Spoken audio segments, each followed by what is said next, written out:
I used to work stocking shelves at a grocery store. It wasn't all that bad, but every now and then, you'd get some annoying customers that bother you. I like helping people, but it sucks when someone does something like insisting you totally actually have something in stock when you don't, or when someone yells at you because someone else dropped something. Stuff like that. But the strangest customer I've had to deal with made me quit my job. Made me a little afraid to be around people at all. It was a day like any other, I guess. There was nothing that suggested it was going to be any different from any other mildly monotonous shift.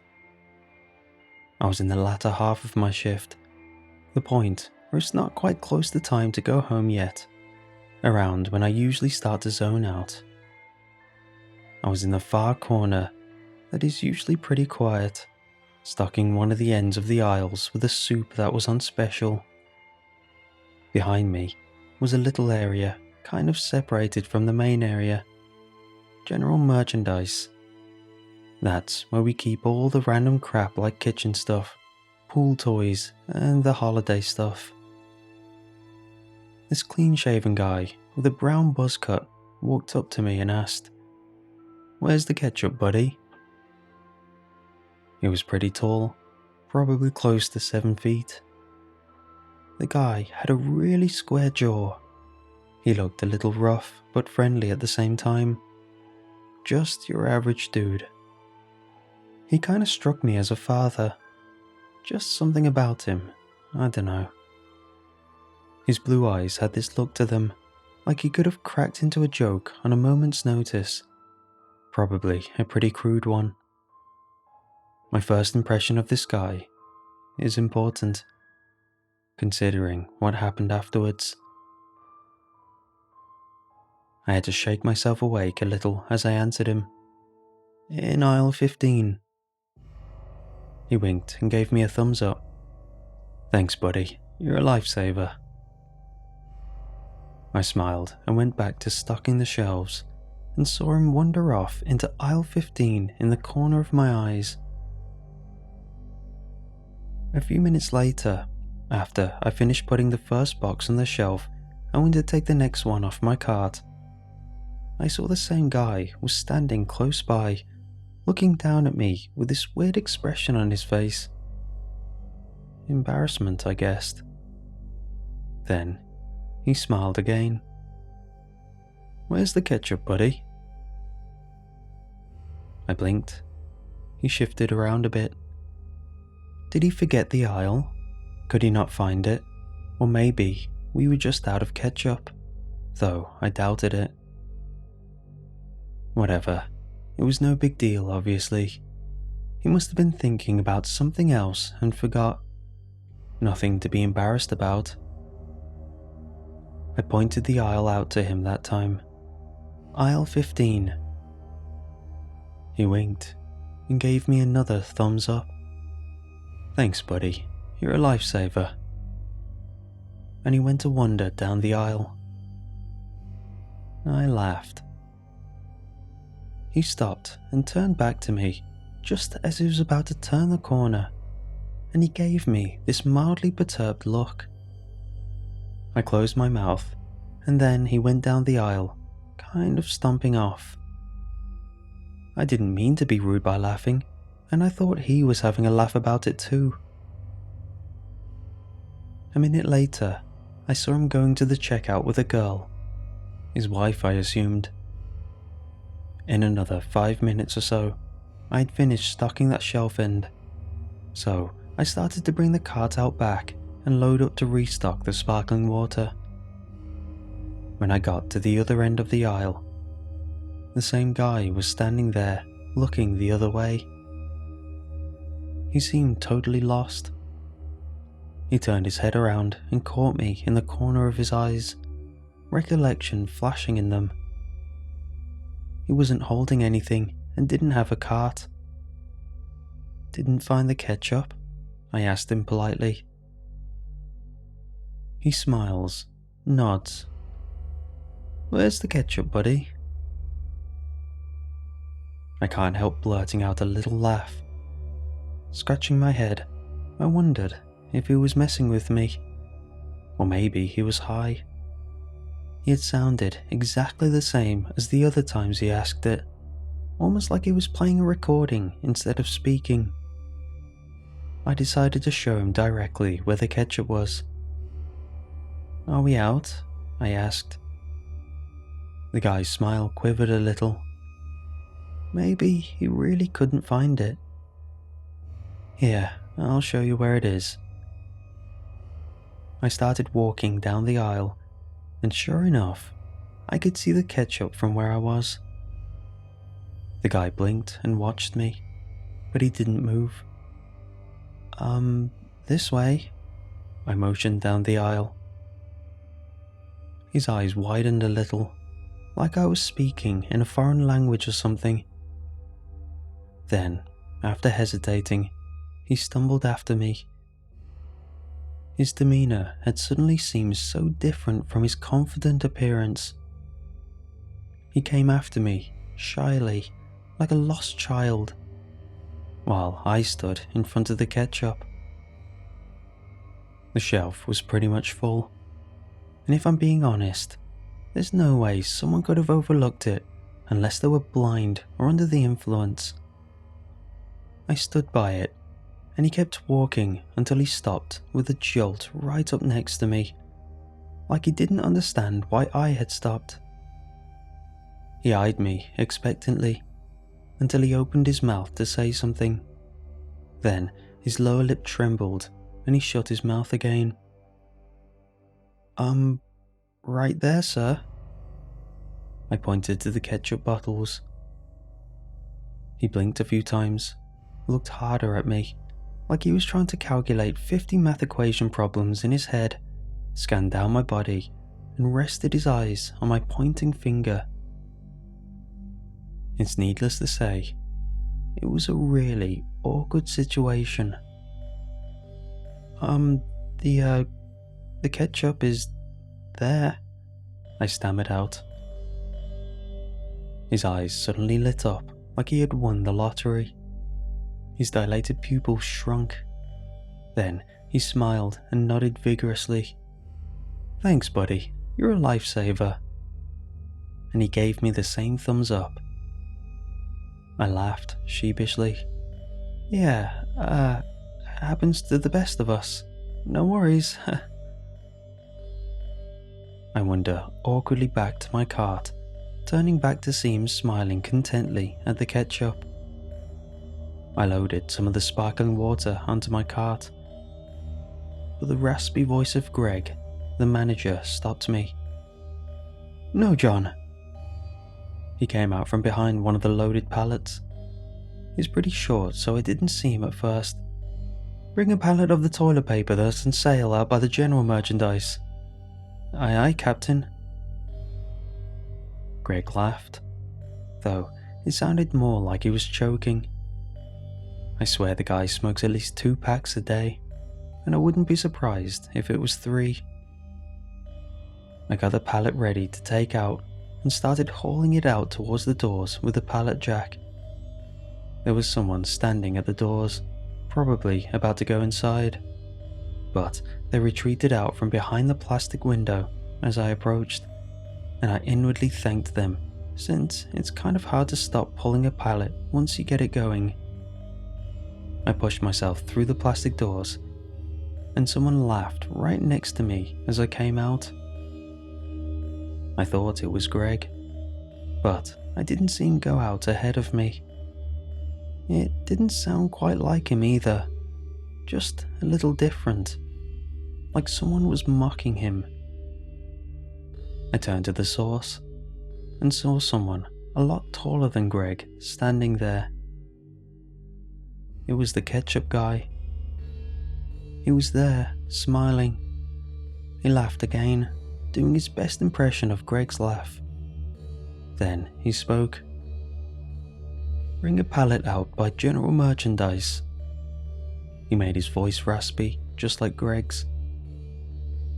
I didn't realize it then, but he was bending down a little bit. I just stared at him, taken aback, not really sure what he was up to.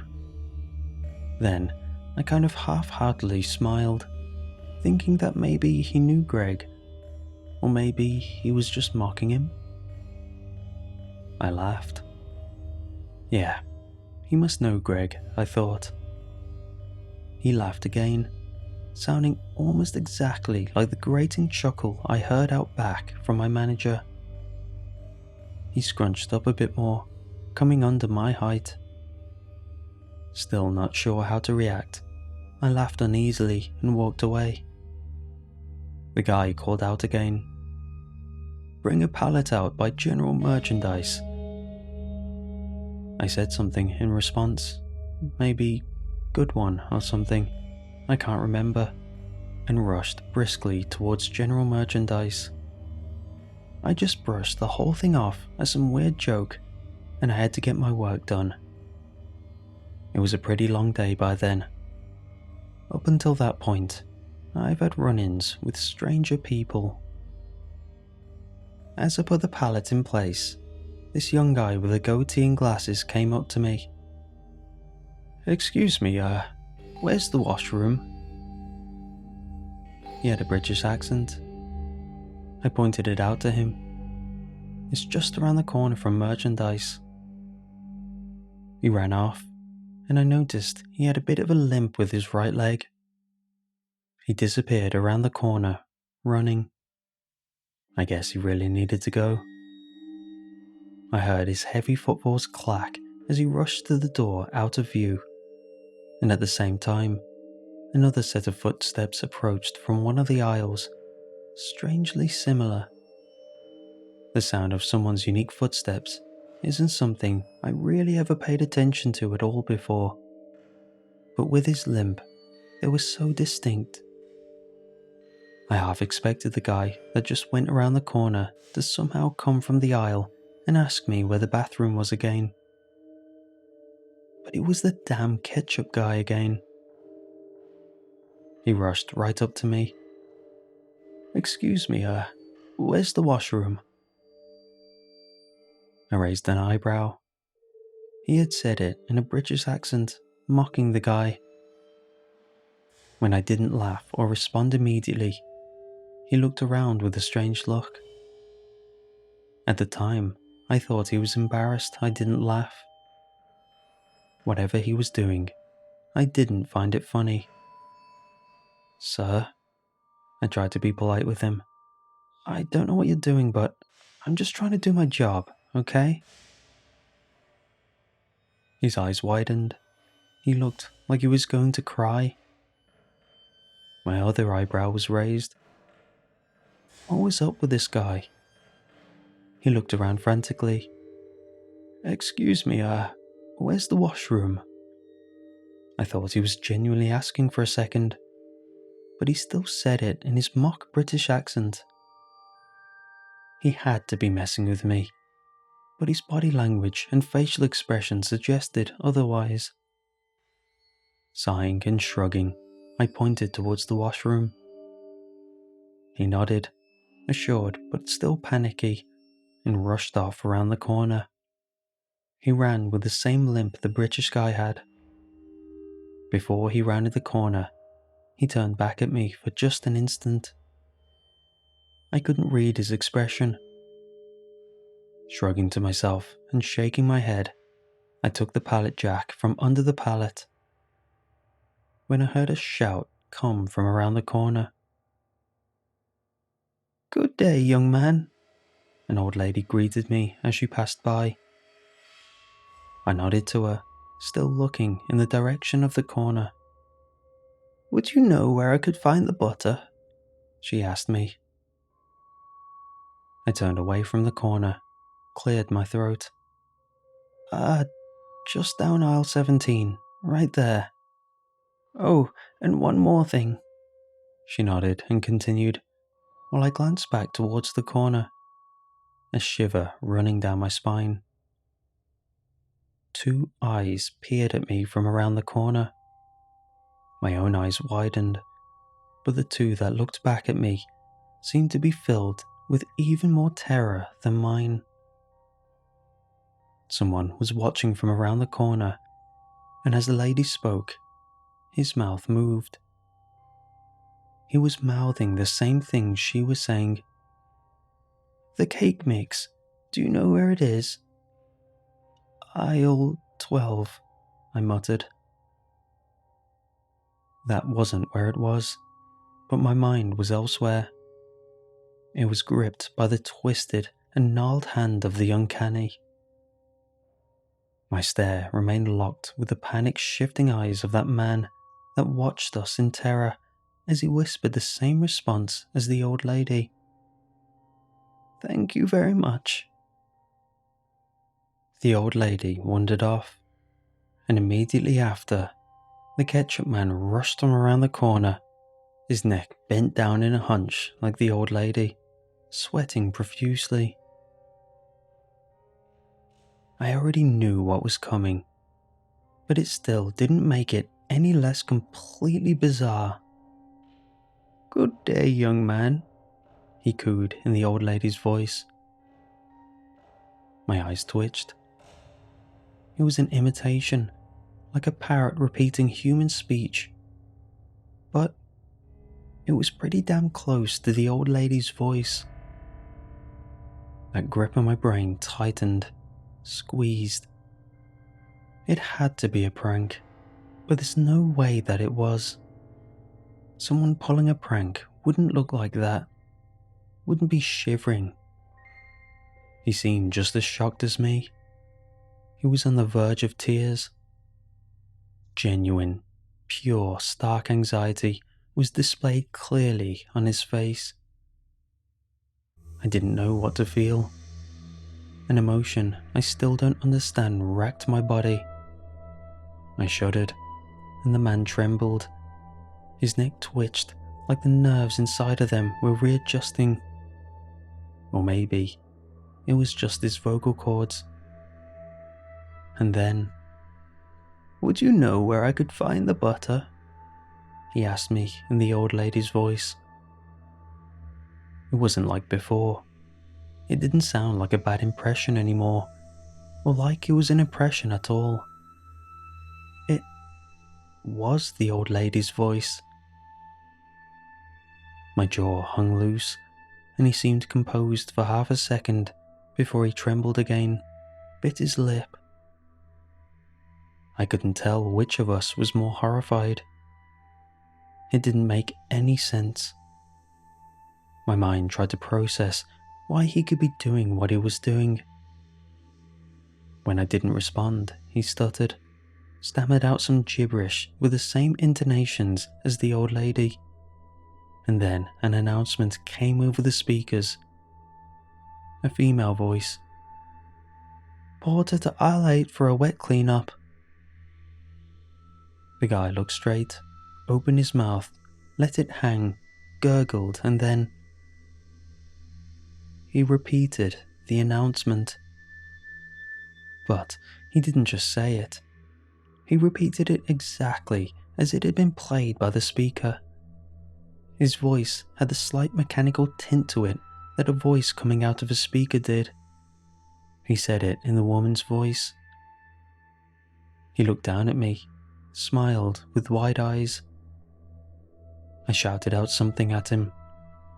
It was a purely visceral reaction. There wasn't any sense to it. My mind overwhelmed and recoiling from something it couldn't process. "I don't know what the hell you're doing, but please, leave me alone." He jumped back when I shouted, brought his hands up like I was going to hit him. Tears pattered against the floor. The guy was crying. He started sobbing. His whole body was shaking like he was having a seizure, and he muttered, "Excuse me, where's the washroom?" in the British accent of the guy that had originally asked me the question. I looked around. Nobody else was nearby. I didn't know what to do. Who the hell in my situation would know how to respond to something like that? It was so far removed from human behavior. I could only stare. Beneath my stare, he sobbed something out.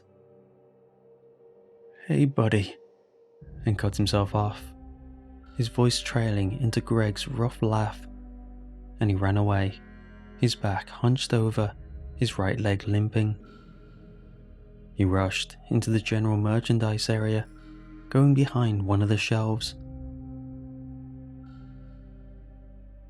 I don't know what I would have done if I was still alone then, but someone spoke next to me, a raspy voice. "What's going on here?" It was Greg. It was actually him, and not just the guy mimicking his voice. I don't know what I told Greg. I sputtered out a fractured 10-second version of what had happened, still overcome with confusion and horror, and I don't know what else. I pointed to the shelf the guy had run behind, and there were his two eyes watching us. I had goosebumps over my whole body, felt an indescribable feeling in my gut. Everything about it was wrong. Greg stared and muttered, "What the hell?" The thing whispered it back. Greg went into general merchandise, approached the guy. The guy looked like he wanted to run and hide, but as Greg asked him what he was doing and he mouthed it back, the guy came out from around the corner, squatting to Greg's level. "What are you doing?" The guy tilted his head at Greg as he repeated him, backing up, retreating like a cornered rabbit. Greg's eyes narrowed. I followed after him. I don't know why. I felt like something awful was about to happen. And I was right.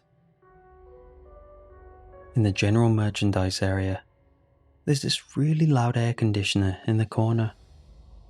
Greg had the guy backed up to it. Greg's a pretty no BS kind of guy, so when the thing started repeating him, he wasn't having it. "Listen buddy, I don't know what you're doing, but I'm afraid I'm gonna have to ask you to leave." The guy was crying again. He laughed in Greg's laugh. "What the hell?" And then, as he brushed against the air conditioner, the guy's eyes widened so much I thought they would pop out of his skull. He straightened like he'd been suddenly electrocuted, and he screamed. He screamed with many voices and tones all at once, like there was a whole crowd trapped inside of his throat, and it echoed through the whole damn building. Greg backed up. I stood stock still. The guy had fallen to his knees. He brought his hands up to cover his face and sobbed. And the whole time he sobbed, he kept speaking in different voices, repeating the same things that he had repeated to me. "Where's the ketchup, buddy? Good day, young man. Bring a pallet out by general merchandise." Greg's laughter mixed with his own sobbing. "Thanks, buddy. You're a lifesaver." He brought one of his hands away from his face. It trembled in front of him, and he slowly formed it into a thumbs up. Then he laughed in Greg's laugh again, and started scratching at his throat with his other hand, still keeping the thumbs up. He fell face first on the floor and curled up into the fetal position. By then, a few people had come over to see what was going on. I heard shocked gasps around me, but I didn't avert my eyes. He kept repeating the same sentences again and again and again, sometimes mixing up the voices. The whole time, he was crying. Greg uttered to me that he was going to get security. I said something incomprehensible and kept watching. I remember having a strange thought then.